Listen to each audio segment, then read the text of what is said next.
توقعات برج الحوت ليوم 16/7/2024.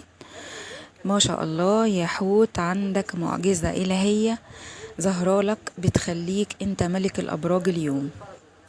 عندك أخبار حلوة كتير، زي مثلا رجوع المنفصلين أو استقرار في العلاقة.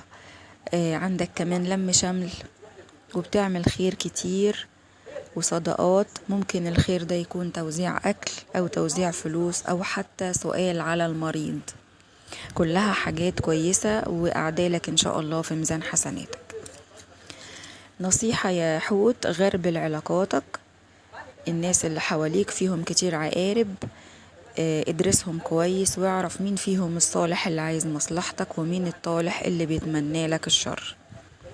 بس فرج ربنا قريب، أنا شايفة أفراح، في فرح وفي فرج على بابك، في فرحة في قلب بيتك، فرحة تخصك انت أو تخص حد من عيلتك أو من أهل بيتك. زغروطة حلوة في قلب البيت، ممكن تكون نجاح أو ارتباط.